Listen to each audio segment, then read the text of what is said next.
Por um Feminismo Decolonial, da francesa Françoise Verguet. É o nosso livro da vez do nosso projeto Leituras Feministas para 2024. Vou deixando sempre os nossos cronogramas lá pelo Instagram,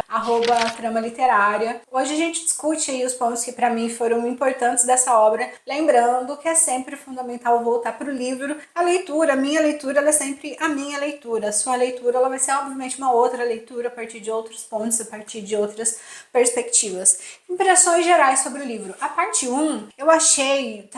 pelo menos numas boas 50, 60 páginas, muito repetitiva, assim, meio que se voltando para as mesmas afirmações, sem que essas afirmações tivessem um desdobramento. E aí eu fiquei com medo, confesso, do livro ter todo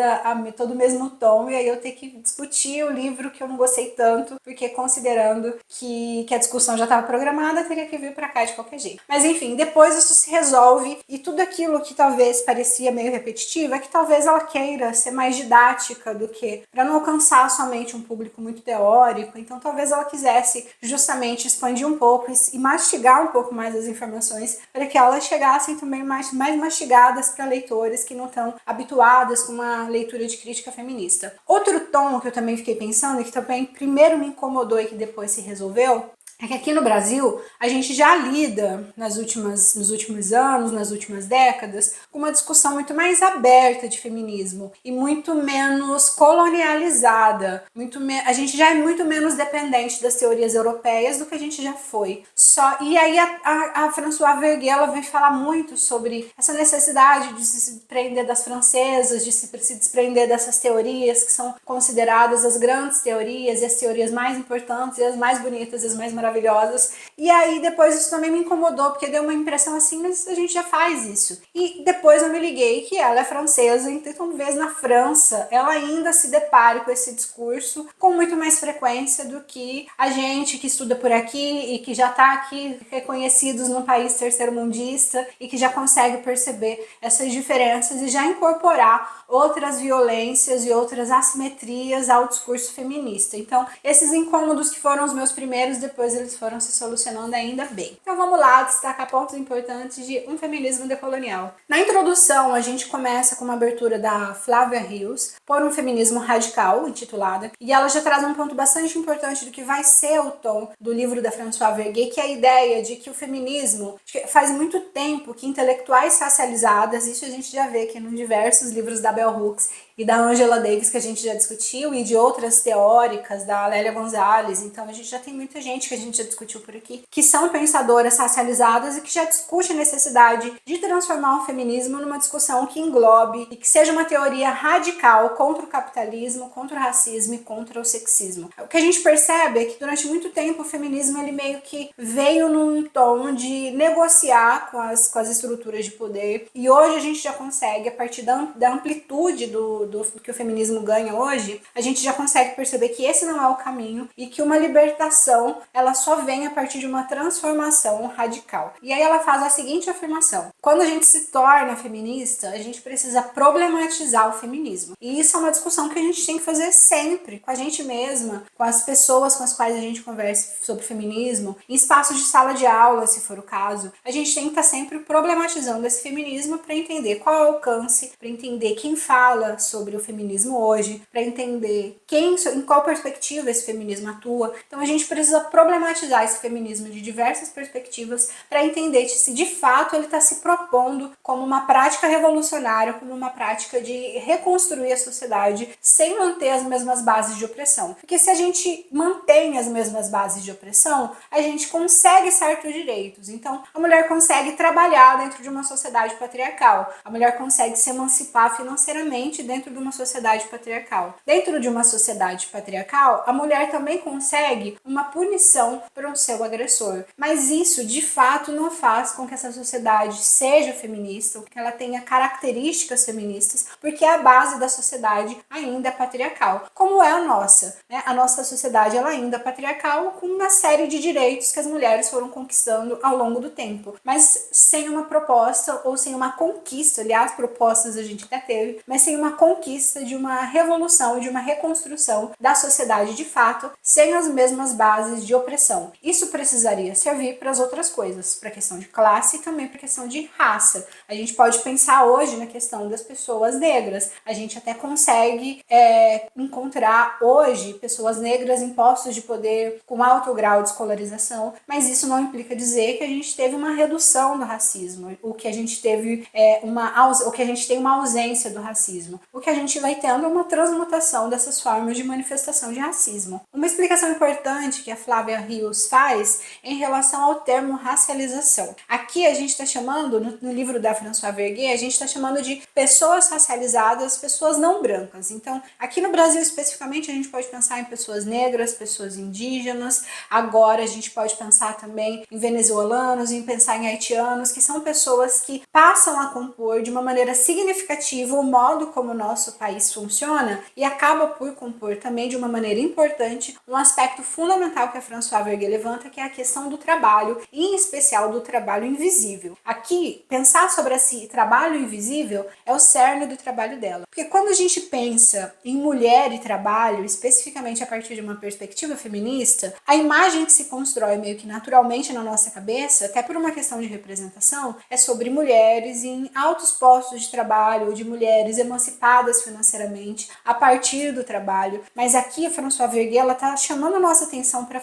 trabalhadoras e para trabalhadores invisíveis. Então a gente já desconstrói essa primeira imagem, essa primeira noção, porque aqui a gente está falando e está pautando sobre outros tipos de trabalhadoras que são as majoritárias. A maior parte do trabalho invisível ele é feito por pessoas racializadas e nem sempre o feminismo pensa sobre essas mulheres racializadas ou prioriza nos seus discursos essas mulheres racializadas. Bom, logo no início a gente tem também um prefácio à edição brasileira, no qual a Françoise Verguet vai falar um pouquinho sobre o livro de maneira geral, e nesse livro o prefácio ele é muito bem escrito, ele já resume boa parte dos pontos que a gente vai encontrar no livro e fala de uma maneira também muito incisiva. Ela cita que o objetivo dela é pensar justamente nesse aspecto do trabalho de cuidado e de limpeza, que é um trabalho que ele é indispensável para o funcionamento do patriarcado e para o funcionamento do capitalismo. Então, o trabalho de limpeza, esse trabalho que as mulheres racializadas, que as pessoas racializadas precisam fazer sempre de maneira meio que invisível, ele é justamente esse trabalho que ele é indispensável para a manutenção do capitalismo, ele é indispensável para a manutenção do patriarcado, ele também é indispensável para a manutenção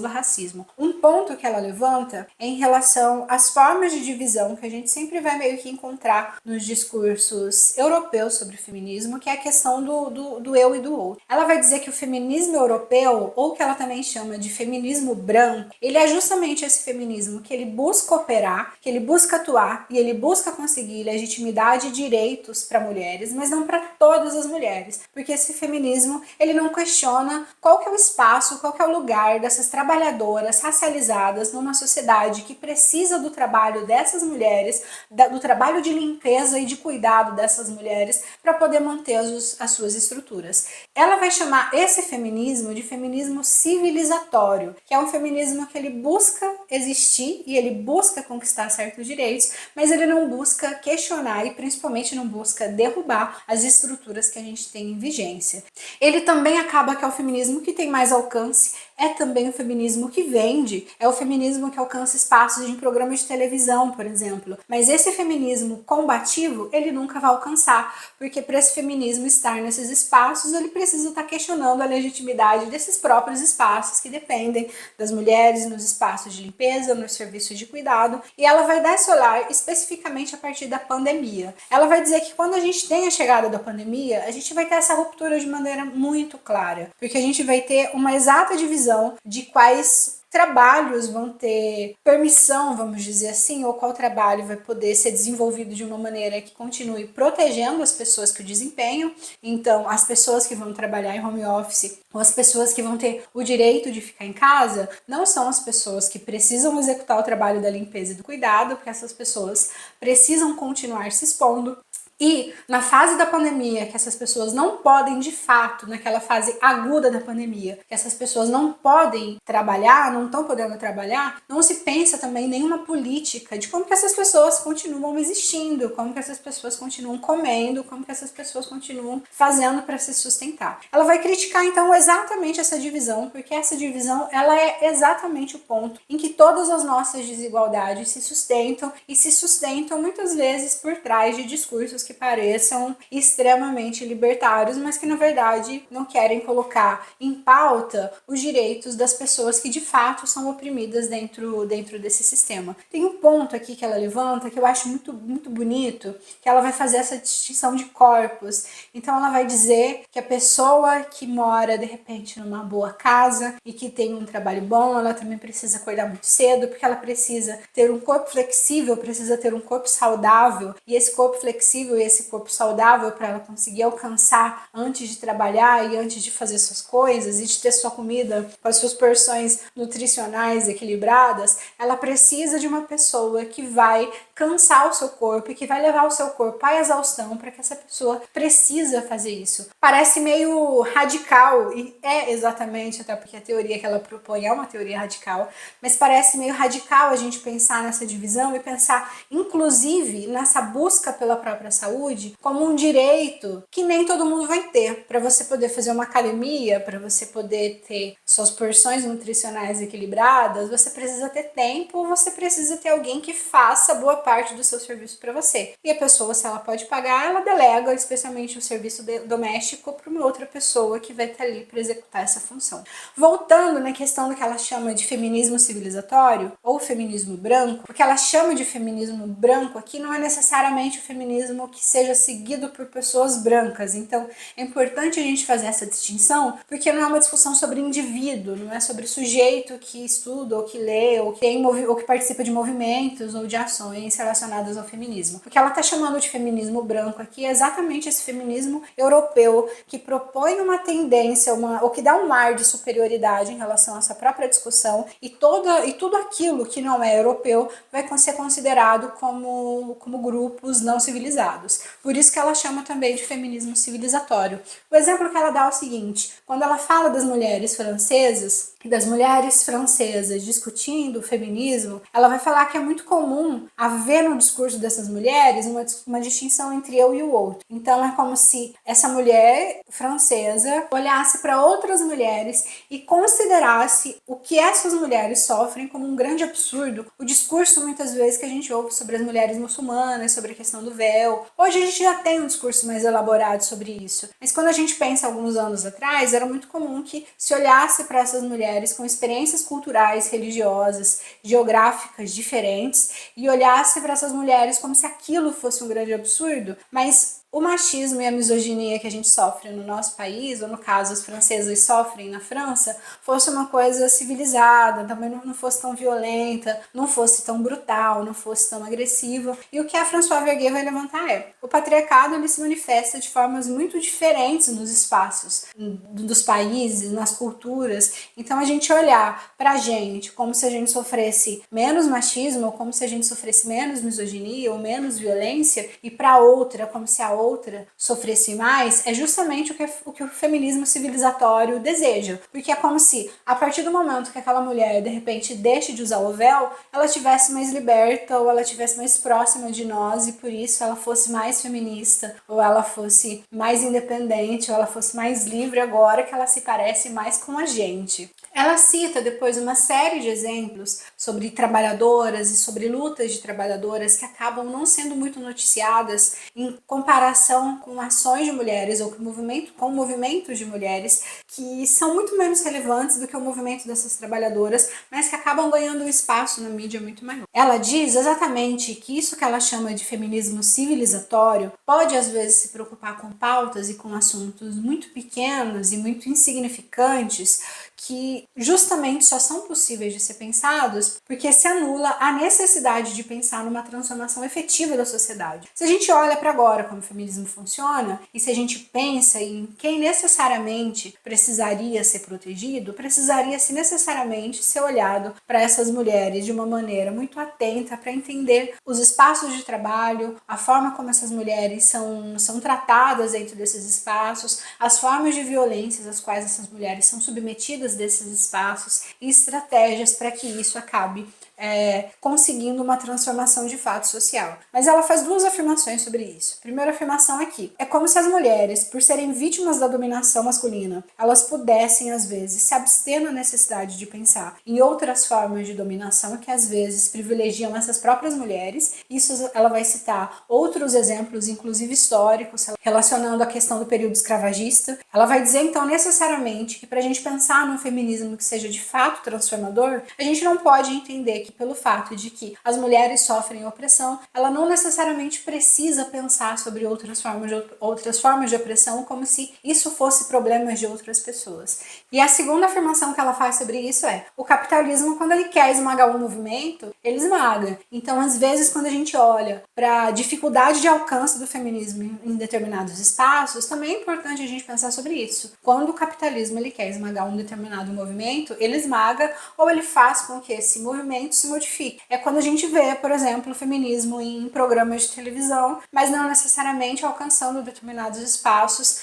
muito mais significativos do que falar ali para um grupo que seja já extremamente privilegiado. Até porque quando a gente olha a composição desses programas, as mulheres que estão falando nesses programas são necessariamente mulheres também privilegiadas e que já têm aí um espaço muito significativo dentro das estruturas de poder. É que eu falei lá atrás, jamais existiria dentro de um programa de televisão um feminismo que ele fosse de fato muito combativo, que fosse apontar de fato para a necessidade de se pensar sobre as trabalhadoras que fazem esse trabalho que ela está falando aqui, sobre esse trabalho invisível, sobre esse trabalho do cuidado, sobre esse trabalho que faz com que ela vai se expor a determinados riscos de saúde, a formas de violência, que ela vai precisar deixar os seus filhos em casa para cuidar dos filhos de outra pessoa. Então, esse tema, ele acaba não entrando na televisão, justamente porque ele ataca a própria estrutura pela qual a televisão funciona. Sobre aquela diferença que eu falei lá atrás, sobre o nós e o outro, sobre eu achar que o meu jeito funciona melhor, sobre os europeus acharem que o jeito que eles produzem as coisas é melhor, é mais civilizado, ela também vai citar isso em relação às práticas do conhecimento. Então ela vai falar que é muito comum, é muito presente num discurso ocidentalizado, num discurso de países dominantes, essa tendência a inferiorizar o que vem dos outros. Ela vai dizer, inclusive, que o mundo europeu nunca conseguiu ser hegemônico, mas ele se apropriou sem hesitar e sem se envergonhar de saberes, estéticas, técnicas e filosofias de povos que ele subjugava e cuja civilização ele negava. Então é justamente isso. É muito uma prática europeia, foi uma prática europeia na história, roubar saberes, roubar conhecimentos e depois inferiorizar esses povos, inferiorizar parte desse conhecimento que não servia para eles, a se apropriar desses conhecimentos, pegar o nome e justamente nesse sentido de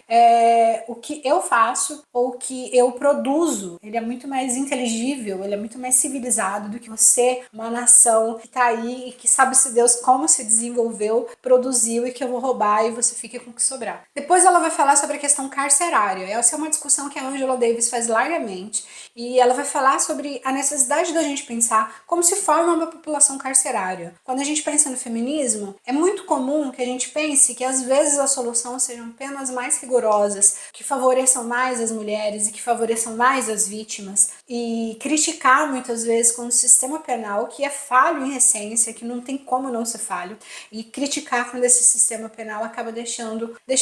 um abusador em liberdade. Quando a gente pensa sobre isso, a gente pensa necessariamente que a sociedade produz o sujeito violento. E o feminismo ele também precisa questionar isso. Como a gente pode reduzir a produção de pessoas violentas? Quando a gente pensa na violência sexual, por exemplo, é muito comum que uma solução muito imediata e mágica que apareça na nossa cabeça seja a castração química. crime. A gente sabe que essa não é nem de longe uma alternativa muito eficaz, mas isso vem como uma resposta imediata. A partir do momento que o sujeito violento, ele já violentou. A partir do momento que o sujeito violento, ele já cometeu o crime. Mas a partir do momento que a gente consegue pensar no feminismo de fato transformador, a gente consegue pensar em como talvez a gente consiga contribuir para a produção de sujeitos que sejam menos violentos. Depois, mais adiante, então ela vai entrar para explicar o que ela chama de feminismo decolonial. Ela fala a diferença com a questão do feminismo interseccional e ela vai dizer que o feminismo decolonial ele não busca elencar diferenças ou estruturar diferenças. Então, as opressões que mulheres sofrem, ou as expressões que pessoas negras sofrem, ou a opressão que pessoas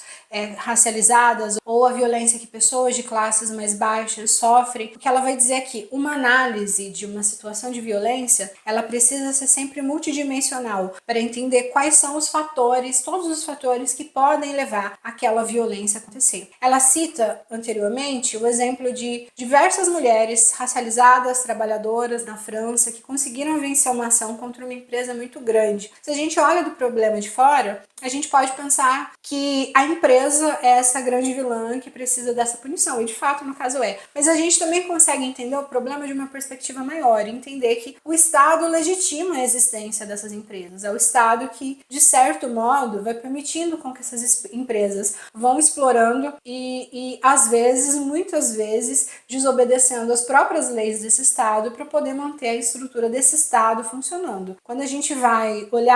olha para o problema de uma maneira ampla, ou a partir de todas as perspectivas possíveis, de uma maneira multidimensional, a gente consegue estruturar de que forma, até do que precisou acontecer para aquele problema culminar naquele momento e para ser tão difícil para um grupo muito significativo de trabalhadoras conseguir acesso a direitos básicos e a princípios básicos de segurança. Depois ela vai fazer uma diferenciação conceitual, que é o que sustenta aqui parte da discussão que ela está fazendo, que é a diferença entre colonialização e colonialismo. Quando ela pensa na colonialização, ela está citando especificamente aquele período em que legalmente, por meio de leis, por meio de decretos, por meio de um Estado que permitiu, aquela colonização aconteceu. Então, esse período aqui no Brasil foi o período em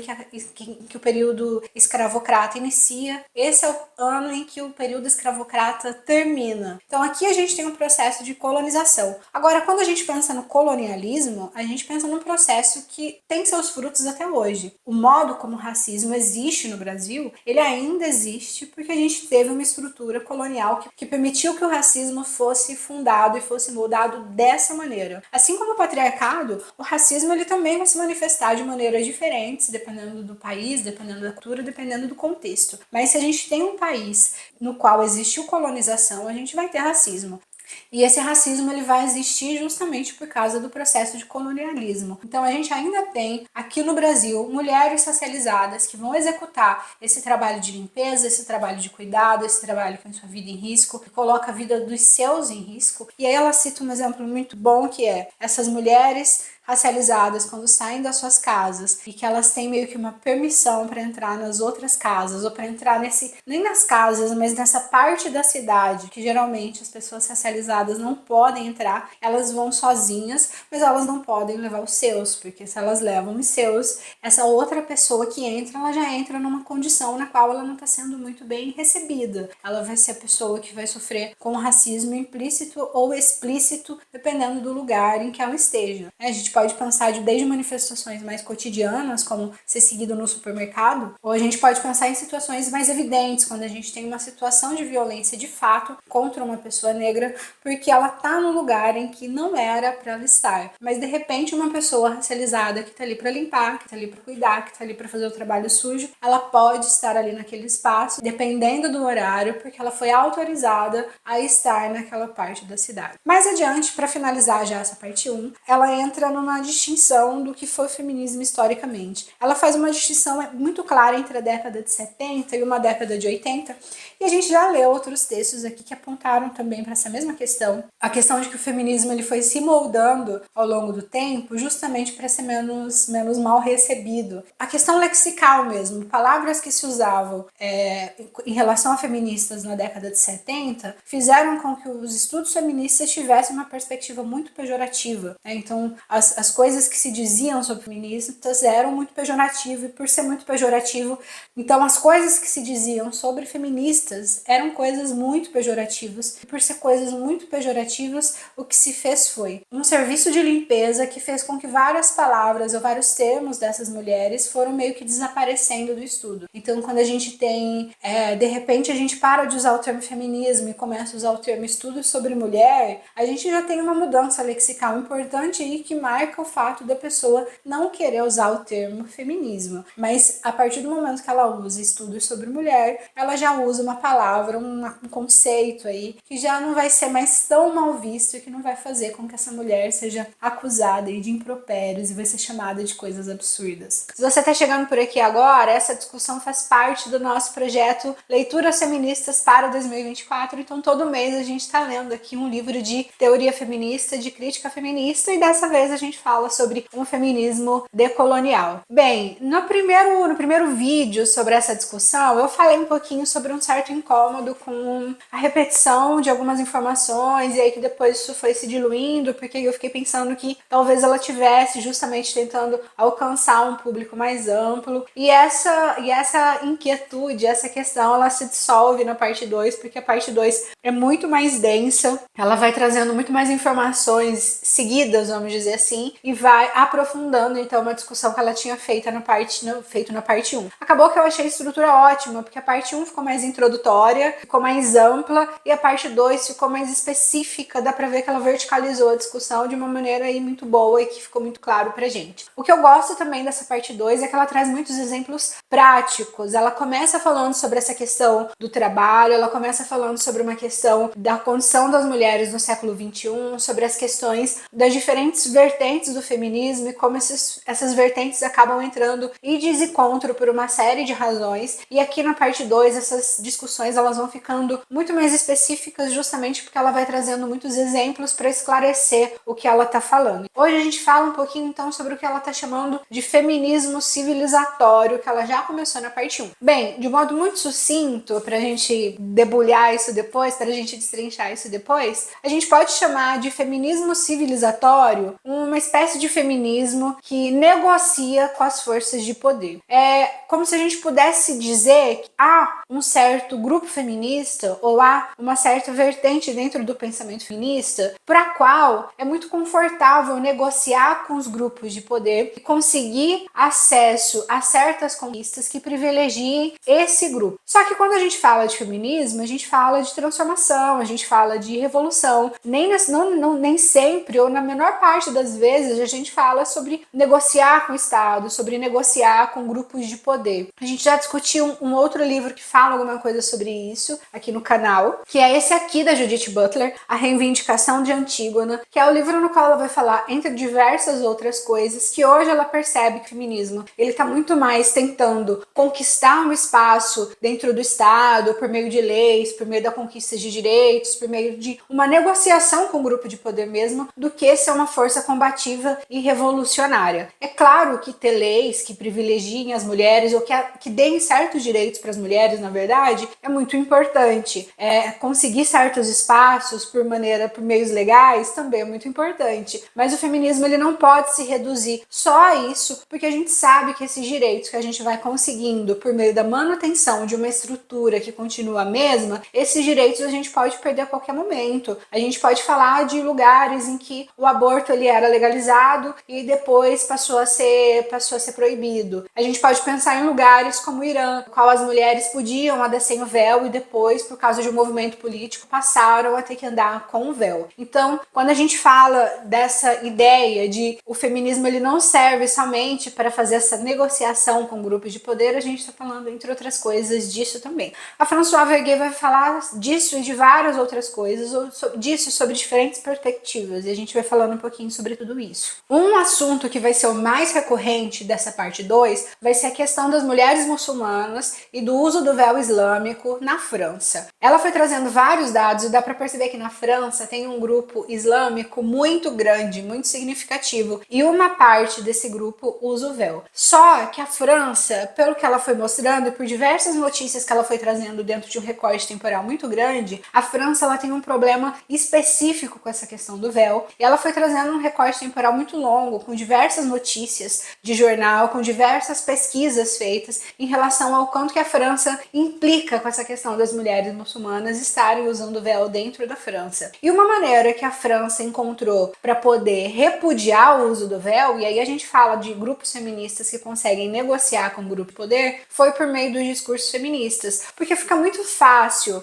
convencer o mundo a concordarem com as proibições da França em relação ao uso do véu, porque boa parte desse enfrentamento vai ser por meio de um discurso de que isso é machismo, ou isso é a força do patriarcado, ou isso é a violência do patriarcado, isso não tem a ver com religião, ou essa religião ela é uma religião muito patriarcal, que as mulheres islâmicas precisam ser libertadas dessa opressão. E aí, a Françoise Vergé vai fazer uma crítica muito certeira em relação ao fato de que essas mulheres francesas, elas olham para as mulheres islâmicas e entendem que o que aquelas mulheres sofrem é patriarcado, que o que aquelas mulheres sofrem é a questão do machismo e da misoginia. Só que essas mesmas mulheres não conseguem olhar para o seu estado, para o seu país, para a sua estrutura e perceber que também há uma estrutura de violência, também tem machismo, também tem patriarcado, também tem misoginia. Então, a ideia de feminismo civilizatório é justamente partindo da ideia de que eu vou olhar para aquele povo que está ali vivendo numa condição de opressão e eu, da minha bondade e da minha civilidade, da minha superioridade, eu vou contribuir para que essas mulheres se libertem, para que essas mulheres consigam se livrar dessa força extremamente opressora que é o véu. E aí ela foi trazendo muitas notícias e eu mesma depois fui olhar diversas notícias de jornais, das que ela colocou aqui como referência e de outras, e dá para ver assim que é uma questão muito particular, muito peculiar da França de implicar com a questão do véu islâmico e de associar isso com uma questão de não civilização, de associar isso com uma questão de machismo, uma questão de patriarcado. E é muito problemático isso, porque é justamente a ideia de que para você estar aqui, você precisa respeitar as nossas leis, mesmo que essas leis de alguma maneira acabe confrontando a sua religião, as suas crenças, os seus valores e o que para você é importante em termos de comportamento, em termos de roupa. Então é uma violência muito grande, ela vai trazer diversas notícias de meninas que eram proibidas de frequentar cursos, de mulheres que eram proibidas de estar nas ruas. A gente vai perceber que a repetição disso na França é muito violento e sempre aí sobre essa questão do a gente está ajudando elas a se libertarem, a gente está ajudando elas a estarem em um lugar mais civilizado. Para estar aqui elas precisam se comportar como mulheres civilizadas, isso é bastante problemático. Como a Françoise Vergé vai apontar, essa perseguição, ou essa busca, ou essa divisão entre nós francesas, feministas civilizadas contra outras mulheres que não são civilizadas ou que vivem aí oprimidas pelo patriarcado, não vão se dirigir somente às mulheres islâmicas, mas vão se dirigir a tudo que ela está chamando aqui de mulheres do sul, ou de feminismo do sul. Ela vai dizer o seguinte: as feministas europeias se veem não apenas como a vanguarda do movimento pelos direitos das mulheres, mas também como aquelas que garantem que eles existam. Elas se apresentam como a última linha de frente a conter um ataque que viria do sul e ameaçaria todas as mulheres. Quando a gente pensa nas mudanças que o feminismo vai tendo nos últimos anos, especialmente com o crescimento de feminismos que vão ser produzidos em países terceiro-mundistas, em países do sul, em países que não são países que estão na Europa, a gente vai perceber que há um incômodo de fato, como a Françoise Vergé vai apontar, há um incômodo de fato com essa produção de conhecimento, com essa produção de pensamento que não venham aí desse lugar no qual, onde tudo nasceu, ou que considera que tudo isso nasceu. E o que vai ter é um alinhamento dessas vertentes feministas, desse pensamento feminista, que ela chama de feminismo civilizatório, com um ajuste aí que vai atender prontamente a interesses capitalistas que vêm desses chamados países desenvolvidos. Quando a gente vai ter um pensamento que vai emergir, por exemplo, de um lugar extremamente religioso, mesmo o pensamento feminista, ele vai estar arraigado desse pensamento religioso, ele vai estar arraigado das crenças que são produzidas dentro desses espaços. Quando a gente pensa aqui no Brasil, por exemplo, que é um país, mesmo que seja laico, é um país extremamente religioso, quando a gente pensa numa produção do conhecimento, numa produção do pensamento, a gente vai precisar associar e dialogar também com esse pensamento que seja profundamente religioso. Não tem como desvincular disso de uma maneira muito radical, senão a gente vai ter só um grupo de mulheres muito pequenas participando disso. E é isso que as francesas vão criticar de modo muito incisivo. Quando elas olham para práticas que vão ser diferentes das delas, né, com a produção de um pensamento que seja feito de maneira diferente da qual elas façam, elas vão olhar como uma coisa muito primária, como um pensamento que não pode ser levado a sério, ou como um pensamento que precisa ser combatido, porque elas precisam, olha só, ajudar a salvar essas mulheres que estão aí profundamente oprimidas. Eu não vou ficar falando muito, mas ela vai trazer vários exemplos, desde lá 1989, dos primeiros movimentos nos quais ela vai perceber essa contradição, mas ela vai trazendo vários exemplos e vários eventos e acontecimentos que vão mostrar o quanto que isso é problemático dentro da França. Mas tem uma crítica em especial que ela vai fazer, e que ela faz inclusive ao modo como o pensamento feminista é produzido, vai fazer uma crítica inclusive ao livro da Chimamanda, Sejamos Todos Feministas, que ela vai dizer que é preciso fazer uma crítica contra um discurso de bem-estar, justiça e bem-estar social, um discurso de a gente precisa se unir, ou um discurso de a gente precisa produzir um pensamento que abrace todo mundo, ou a gente precisa lidar com as diferenças e acolher essas diferenças e trazer essas diferenças mais para perto, porque esses países, justamente porque os países desenvolvidos, a França inclusive, diversos países europeus, contribuem diretamente para a situação econômica dos países do terceiro mundo continuar como estão. A gente fala aí da França, de um país que contribuiu para a exploração de diversos países durante muito tempo e que continua. Então, quando a gente pensa nesses países desenvolvidos chamando para uma questão de é preciso a gente se unir, ou é preciso a gente fazer uma coisa junto, ou é preciso celebrar a união entre os povos, ela vai chamar isso de globalização feliz, justamente porque nesse momento esses países vão esquecer que contribuíram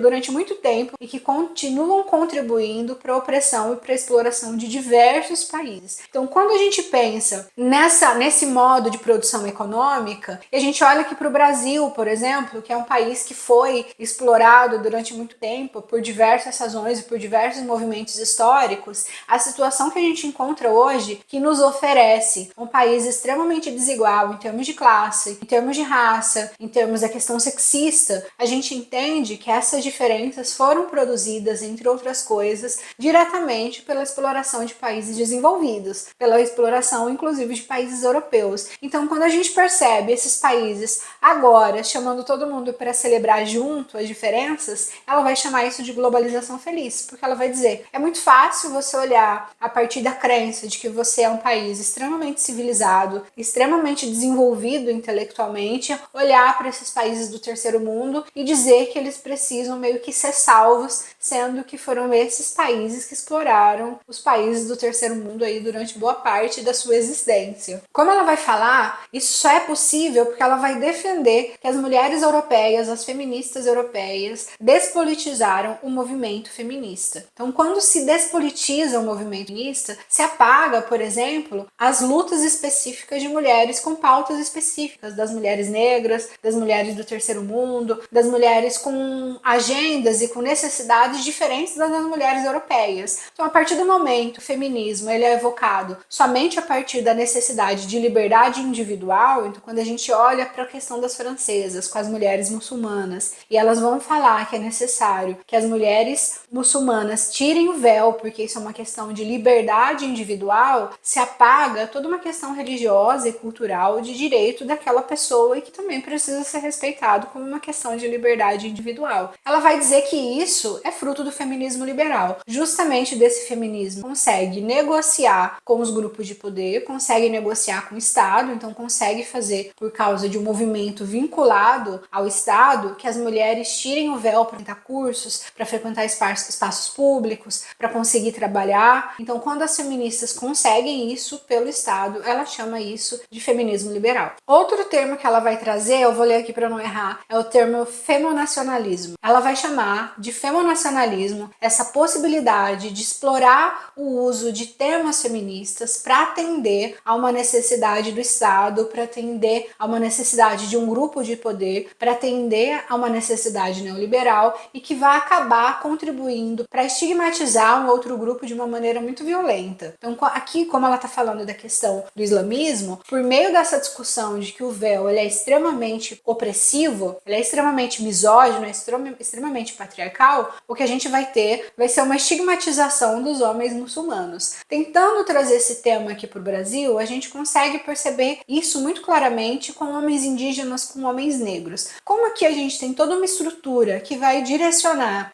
homens negros e homens indígenas para os lugares de maior pobreza, para classes sociais mais baixas, e como a gente tem uma repetição de violência maior nas classes mais baixas, necessariamente, por causa de toda uma estrutura extremamente racista, a gente vai perceber uma predominância de violência dentro desses espaços. Então, homens negros vão com mais violência, mulheres negras vão sofrer mais violência, mulheres indígenas vão sofrer mais violência e homens indígenas vão cometer mais violência do que homens e mulheres que estejam lá na classe A, na classe B. Isso por conta de toda uma estrutura classista e racista. Só que aqui a gente vai fazer com que haja exatamente esse processo. Homens negros e homens indígenas vão ser vistos como naturalmente violentos. Homens negros e homens indígenas vão ser vistos naturalmente como agressores por boa parte da sociedade e mesmo às vezes por parte de uma classe que se considere pensadora. Isso é o que ela está chamando de femonacionalismo. A gente usa o discurso feminista para poder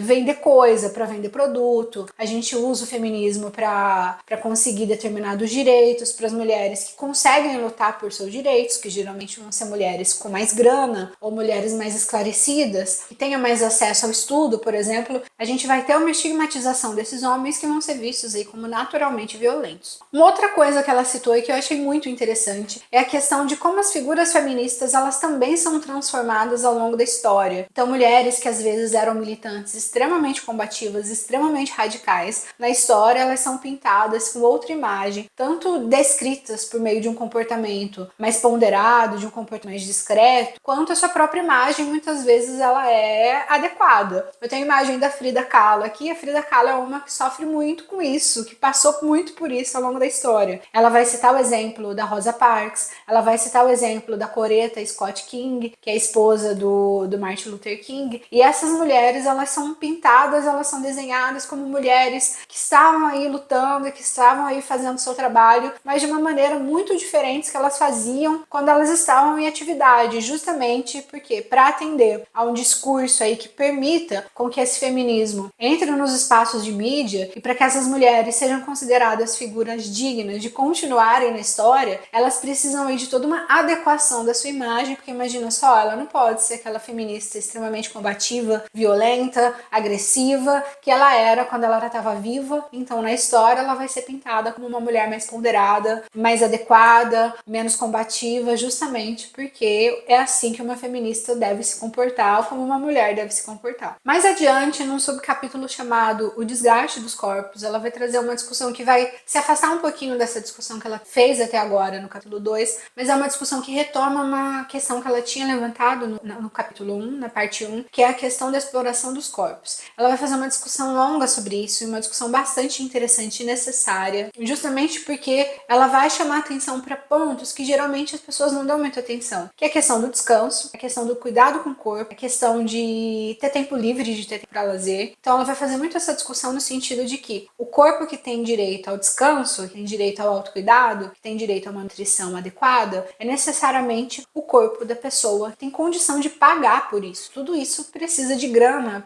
para se pagar e tudo isso tem um valor relativamente alto. Todo mundo que tem tempo para lazer, olha só, ter tempo para lazer, ter tempo para descansar, ter tempo para cuidar do próprio corpo, para fazer uma academia, para fazer alguma atividade, ter tempo para se alimentar direito, tudo isso são questões básicas que são negadas para pessoas com menos condição financeira. E especialmente aqui ela vai tratar que as pessoas com menos condição financeira são as pessoas racializadas. Então, a pessoa que precisa trabalhar numa casa de família, que seja do outro lado da cidade, numa grande metrópole, ela precisa usar boa parte do seu dia para poder fazer esse processo de ir e vir. Nesse processo, ela vai perdendo tempo da sua vida e tempo que vai reduzindo a sua qualidade de vida e necessariamente vai reduzindo a sua expectativa de vida. Então, quando a gente pensa nisso, quando ela vai tratando disso, ela vai trazer vários exemplos e vai falar bastante sobre isso no sentido de que é preciso que a gente naturalize a luta desses direitos também para pessoas com menos condição financeira. Quando a gente pensa na luta das trabalhadoras, na luta dos trabalhadores, a gente precisa pensar que esse é um ponto que precisa estar em debate. Não é uma bobeira, ou não é uma questão pequena ou uma questão menor ter direito ao cuidado com o próprio corpo, ter direito a cuidar dos próprios filhos, ter direito a ter uma vida digna, porque ter uma vida digna também perpassa pelo direito ao lazer, pelo direito ao descanso, pelo direito ao autocuidado. Para finalizar, o último subcapítulo intitulado Por uma reconexão com a potência de imaginação do feminismo é um texto bastante esperançoso e que permite a gente pensar sobre a possibilidade da construção de um futuro diferente. E ela vai falar sobre a possibilidade de fazer isso a partir de uma reconstrução da nossa história. Então, quando ela fala do resgate de figuras feministas que foram importantes, de mulheres que estiveram lutando por outras mulheres, mesmo mulheres que não se declaravam feministas, porque não tem a ver com a questão do título ou com a questão da autoclassificação, mesmo essas mulheres que não se declaravam feministas, mas que tiveram uma ação importante na história, é fundamental a gente voltar e falar sobre isso.